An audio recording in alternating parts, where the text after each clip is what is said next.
নমস্কার, 7 নিউজ নেটওয়ার্কে আপনাদের সকলকে স্বাগত জানাই। বাঙালির ভাই ফোটার মাধ্যমেই মূলত শারদোৎসবের মরশুম শেষ হয়।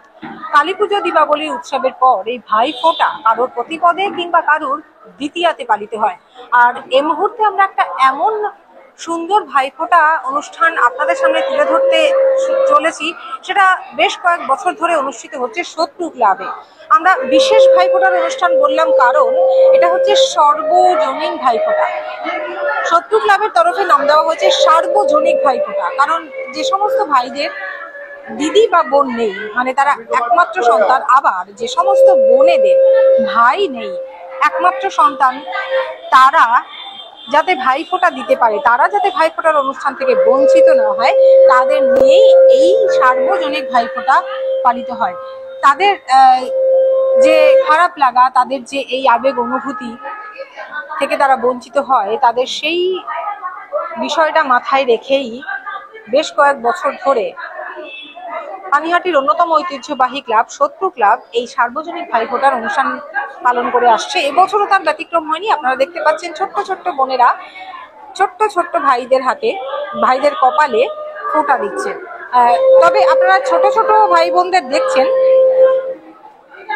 হয়তো রক্তের সম্পর্কের এরা কেউ নিজেদের ভাই বোন নয়, কিন্তু এই ভাইফোঁটার মাধ্যমেই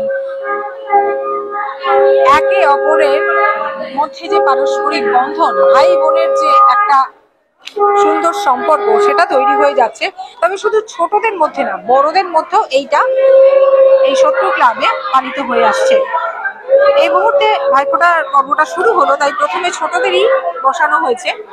ছোট ছোট ভাইদের কপালে ছোট্ট ছোট্ট বোনেরা ফোঁটা দিচ্ছে, ভীষণ অপূর্ব দৃশ্য। আবার অনেকে লাইন দিয়ে দাঁড়িয়ে রয়েছে, তারা ফোঁটা দেবে। আসলে অনেক ভাই বা বোনেরা এখানে উপস্থিত আছে, তাই যাতে সুষ্ঠুভাবে সম্পন্ন হয়, তাই ধীরে সুস্থে এই ভাইফোঁটা পর্ব পালন হচ্ছে। আপনারা জানেন, আমরা প্রত্যেক বছর তুলে ধরি। এবছর এই সার্বজনিক ভাইফোঁটা শত্রু ক্লাবের পক্ষ থেকে এবছর আরো সংখ্যায় সম্ভবত বেশি, তবু আমরা উদ্যোক্তাদের সাথে কথা বলে জানবার চেষ্টা করব।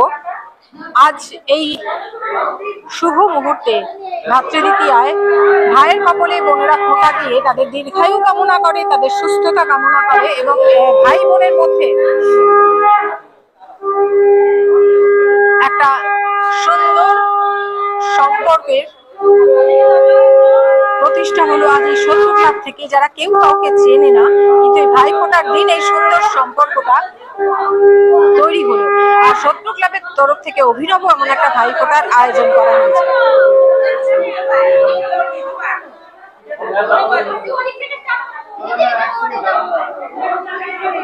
আপনারা এই মুহূর্তে দেখতে পাচ্ছেন সেই ভাইফোঁটার অনুষ্ঠান পর্ব। এটা হচ্ছে সার্বজনিক ভাইফোঁটা। যে বোনটি তার যে ভাইটির কপালে ফোঁটা দিচ্ছে, এরা কিন্তু কেউ কাউকে চেনে না, কিন্তু আজ এই ভাইফোঁটা, পবিত্র ভাইফোঁটার মাধ্যমেই কিন্তু তাদের মধ্যে একটা সেই সুন্দর বন্ধন তৈরি হলো। একে একে ছোট ছোট ভাই বোনেরা তাদের এই ভাইফোঁটা অনুষ্ঠান পর্ব সম্পন্ন করছে, আর বড়রা তাদের সাহায্য করছে। এই অপূর্ব অসাধারণ দৃশ্যটা শত্রু ক্লাবে সত্যি প্রত্যেক বছর আয়োজনের মাধ্যমে আমরা পেয়ে থাকি, আপনাদের সামনেও তুলে ধরি। সার্বজনিক ভাইফোঁটা আমার মনে হয় এমন একটা ইউনিক ভাবনা বেশ কয়েক বছর ধরে পালন করে আসছে শত্রু ক্লাব। এবছর কি সংখ্যাটা বেড়েছে? হ্যাঁ, অবশ্যই, কারণ প্রচারও হয়েছে বেশি, স্বাভাবিকভাবেই আরো বেশি উৎসাহ উদ্দীপনা দেখা গিয়েছে, তো সংখ্যা অবশ্যই বেড়েছে। তবে একদম শেষ মুহূর্তে দু একজনের জ্বর টর এসে গেছে। আমাদের এই অঞ্চলে ইদানিংকালে একটু ডেঙ্গুরও প্রভাব দেখা দিচ্ছে দেখলাম, তো দু একজন আসতে পারেনি সেই কারণে। বাট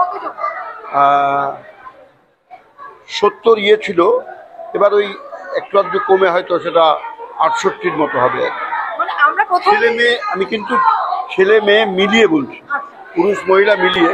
কিছু বয়স্ক মহিলারাও দিচ্ছেন, তারাও পার্টিসিপেট করছেন। আমি সেটাই জিজ্ঞাসা করছি। আমরা প্রথম পর্বে ছোট ছোট ছেলে মেয়েদের দেখছি বটে, কিন্তু আমার মনে হয় বড় বড় মানে বয়োজ্যেষ্ঠ মানুষেরাও এখানে এই অনুষ্ঠানে অংশগ্রহণ করেছেন কি? নিজের কথা, আপনিও নিজের কথা বলুন। হ্যাঁ, মানে নিজের কথা বলতে ইয়ে লাগছে। আমারও সত্যি কথা বলতে নিজের কোনো বোন নেই, তো সেই জন্যে আমিও স্থির করেছি এখানেই ভাইফোঁটা নেব। এই ছোট ছোট গুড়ি গুড়ি বাচ্চারা তো ওদের দাদু আমি, তো বোনের বোনের মতোই সম্পর্ক। এছাড়া কয়েকজন মহিলা একটু বয়স্কা, তারাও ফোটার অনুষ্ঠানে অংশগ্রহণ করছেন। তো তাদের কাছ থেকেও ফোটা নেব বলে আমি আগ্রহে অপেক্ষা করছি।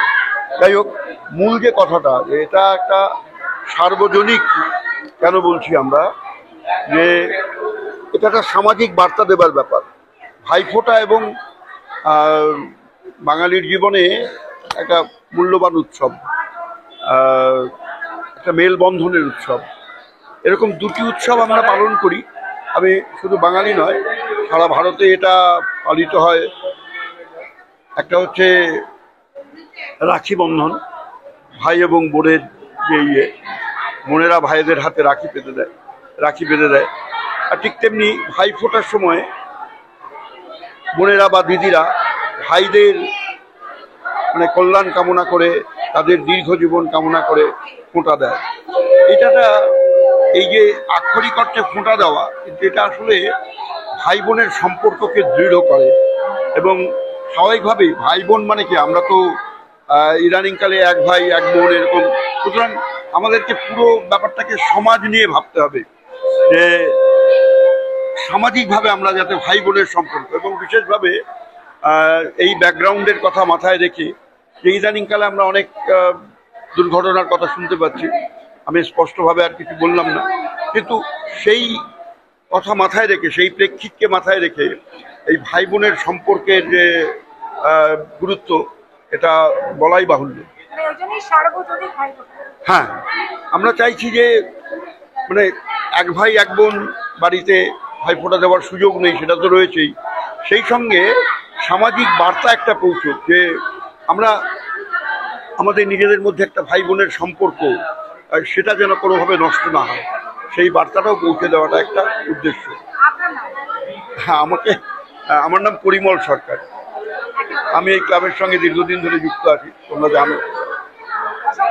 একেবারেই পরিমল সরকার, মানে পরিমল দা এই সত্য ক্লাবের এখানকার একেবারে মুখ্য সংগঠক। সবকিছু তার মাথা থেকেই কিন্তু এই বিষয়টা, এই সার্বজনীন ভাইফোঁটাটা এসেছে। কারণ তিনিও নিজে, তার কোনো বোন নেই বা দিদি নেই, ছোটবেলা থেকে তিনিও বঞ্চিত হয়েছেন। সেই অনুভূতিটা থেকেই এই এখনকার দিনে মূলত সিঙ্গেল চাইল্ড আমরা ঘরে ঘরে দেখি।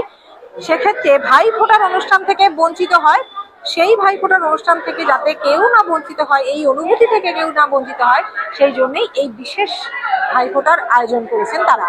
আমরা এই মুহূর্তে ভাইফোঁটা ভাতৃ দ্বিতীয়ার পর্বে শত্রু ক্লাবে এসে আরো একটি বিষয় দেখতে পাচ্ছি, যেটা শত্রু ক্লাব বরাবরই এই বিষয়গুলোকে অত্যন্ত গুরুত্ব সহকারে পালন করে আসে। মহাশ্বেতা দেবী বিখ্যাত সাহিত্যিক, পাশাপাশি সুকান্ত ভট্টাচার্য বিদ্রোহী কবি, আমরা দুজনকেই বাঙালি হিসেবে দুজনকেই অত্যন্ত শ্রদ্ধার সাথে তারা স্মরণ করেছেন।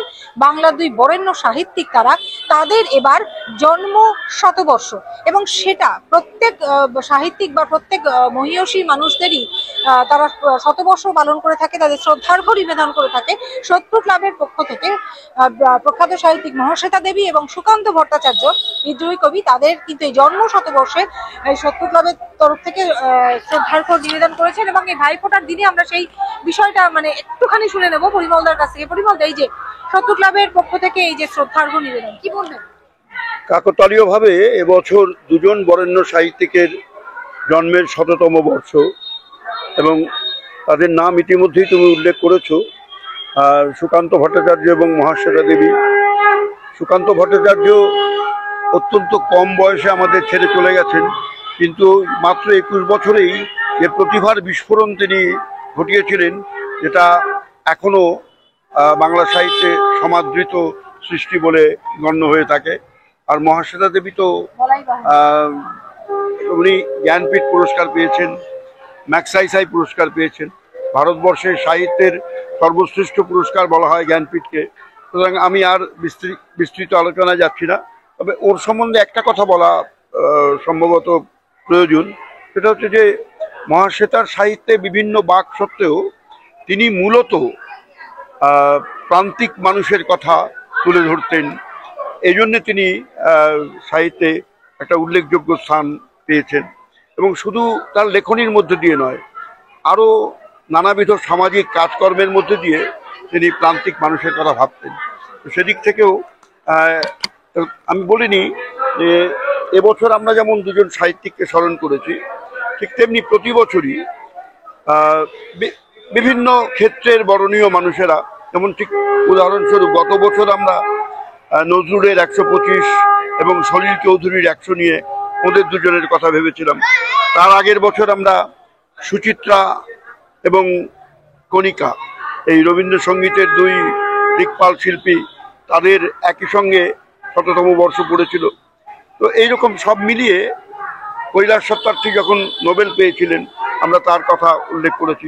এবং জীবিত বা মৃত সমাজে গুরুত্বপূর্ণ অবদান রেখেছেন, তাদের কথা আমরা এই কালী পুজোর মণ্ডপ থেকে স্মরণ করি প্রত্যেক বছর। এছাড়াও তুমি দেখতে পাচ্ছ এবছর আমরা আরেকটা বার্তা দিতে চাই, কারণ আমাদের এই বাংলার একটা গুরুত্বপূর্ণ অংশ পুজোর ঠিক পরে পরেই আমরা জানি ভীষণভাবে দুর্যোগ কবলিত হয়েছে। স্থানীয়ভাবে কিছু ত্রাণ এবং দূর থেকে কিছু ত্রাণ গেছে, কিন্তু তাদের অভাব অভিযোগ অনেক বেশি থাকবে। তো সে কথা মাথায় রেখে আমরা একটা আবেদন রেখেছি যে উত্তরবঙ্গের এই দুর্যোগ কবলিত মানুষের পাশে সবাইকে দাঁড়ানোর কথা বলেছি, এবং বলাই বাহুল্য সোদপুর ক্লাবও সেটা স্মরণ করে আগামী দিনে এ ব্যাপারে তাদের অবদান নিশ্চয়ই রাখবে। একেবারে আমরা আরেকটা বিষয় জানবো যে কালী পুজো কমিটি আমরা 7 নিউজের পর্দায় তুলে ধরেছি যে এবছর সোদপুর ক্লাবের পক্ষ থেকে কালী পুজোর একটা বিশেষ থিম করেছে, আপনারা দেখেছেন 7 নিউজের পর্দায়। এবার সেই থিমের পাশাপাশি এই যে সার্বজনিক ভাই কেমন অনুভূতিটা? দেখুন, বিগত 3 বছর ধরে আমরা এই ভাইফোঁটা করছি কালী পুজোর পরেই। যেহেতু আমাদের জেনারেশন থেকেই আমরা, আমার দিদি আছে, আমাদের থেকেই তো আমার একটা মাত্র মেয়ে, সবাই আমরা হয়ে গেছি সিঙ্গেল চাইল্ড।